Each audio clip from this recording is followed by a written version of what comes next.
Bismillahirrahmanirrahim. Assalamualaikum warahmatullahi wabarakatuh. Apa kabar teman-teman? Di sini kami dari kelompok 10 akan menjelaskan tentang ilmu fikih dan ilmu kalam. Di sini kami beranggotakan 4 orang. Yang pertama yaitu saya, Aimatul Husnia, kemudian Azizatur Rashidah, kemudian ada Nini Masruroh, dan yang terakhir adalah Siti Masniah.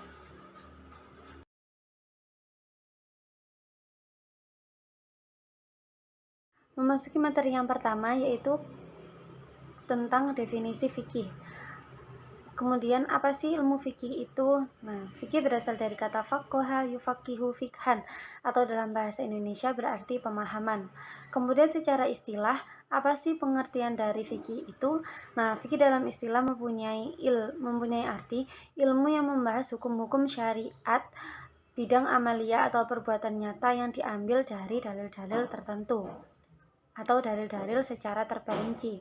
Nah, kemudian dalam artian lain, pada awalnya fikih ini merupakan suatu ilmu keagamaan yang mencakup seluruh ajaran agama Islam, baik itu berupa akhlak, akidah, ataupun ibadah dan muamalah.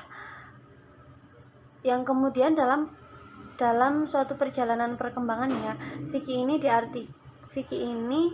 diartikan sebagai bagian dari syariat Islamiyah, yaitu suatu pengetahuan tentang hukum syariat Islamiyah yang berkaitan dengan perbuatan manusia yang diambil dari dalil secara terperinci. Kemudian yang kedua yaitu definisi ilmu kalam. Nah, secara bahasa ilmu kalam ini berarti pembicaraan atau perkataan. Kemudian secara istilahnya yaitu kajian ilmiah yang berupaya untuk memahami keyakinan keagamaan dengan didasarkan pada argumentasi yang pokok atau yang kuat. Nah, dalam artian yang lebih singkatnya, ilmu kalam ini merupakan suatu pembicaraan. Maksudnya adalah pembicaraan yang bernalar yang melibatkan logika. Sedangkan menurut istilahnya, ilmu kalam itu membahas suatu kepercayaan keagamaan, terutama ke agama Islam, dalam bukti-bukti yang logis. Nah, ilmu kalam ini fokusnya yaitu berfokuskan pada Tuhan. Nah, ilmu kalam ini membahas tentang ketuhanan dengan menggunakan dasar-dasar nakliyah dan argumentasi yang rasional atau yang masuk akal. Argumentasi nakliyah ini tentunya tetap berasal dari sumber-sumber dari Al-Quran dan hadis. Sedangkan argumentasi nakliyahnya ini berupa pemahaman dan metode berpikir yang nyata. Definisi kalam menurut beberapa ahli. Yang pertama yaitu Ibnu Khaldun, yaitu disiplin ilmu yang mengandung berbagai argumentasi tentang akidah imani yang diperkuat dengan dalil-dalil rasional. Menurut Mustafa Abdul Razik, yaitu ilmu yang berstandar pada argumentasi rasional yang berkaitan dengan akidah imaninya, atau kajian Islamiyah yang berstandar pada nalar. Dari beberapa pernyataan di atas dapat disimpulkan bahwa ilmu kalam adalah ilmu yang membahas tentang aspek-aspek ketuhanan, sifat-sifat Tuhan, perbuatan-perbuatan Tuhan melalui argumentasi rasional.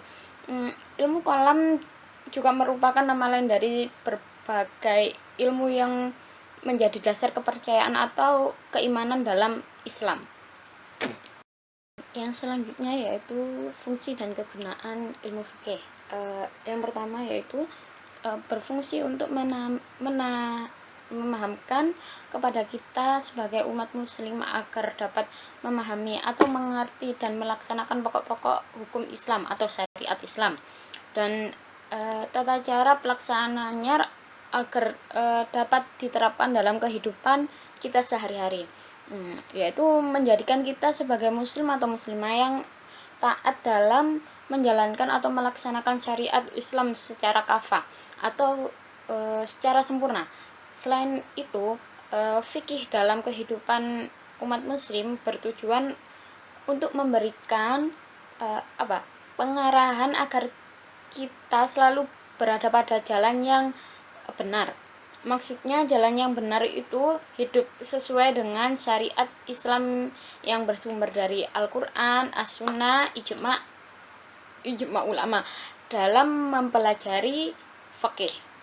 Terus yang kedua, dapat menjadi pedoman hidup dalam kehidupan pribadi dan sosial kita dalam mengetahui dan memahami cara-cara pelaksanaan syariat Islam, baik itu dari segi ibadah maupun muamalahnya. Kita juga dapat mengamalkan dan melaksanakan ketentuan hukum Islam dengan baik dan benar sebagai bentuk ketaatan kita dalam menjalankan ajaran Islam, baik itu yang bersifat hablum minallah maupun hablum minannas, dan makhluk-makhluk Allah Subhanahu wa taala yang lain serta lingkungan hidup lainnya. Saya di sini akan melanjutkan tentang fungsi dan kegunaan ilmu kalam. Fungsi dan kegunaan ilmu kalam yang pertama, berfungsi sebagai ilmu yang dapat mengokohkan dan menyelamatkan keimanan pada diri seseorang dari kesesatan. Yang kedua, memperkuat dasar pengetahuan tentang Islam. Yang ketiga, tidak mudah melenceng dari ajaran agama. Yang keempat, dapat menerapkan secara konsisten ajaran agama Islam. Baik, di sini saya akan menjelaskan kelanjutan dari teman kami. Hubungan ilmu fikih dan ilmu kalam. Hubungan antara ilmu kalam dengan ilmu fikih adalah ilmu yang membahas tentang dasar-dasar pokok Islam dengan pandangan yang luas dan menyikapi dengan toleran keyakinan yang mendalam berdasarkan landasan yang kuat. Sedangkan fikih pembahasannya lebih detail dan rinci. Oke, demikian presentasi dari kelompok kami. Kurang lebihnya mohon maaf. Wabillahi taufiq wal hidayah. Wassalamualaikum warahmatullahi wabarakatuh.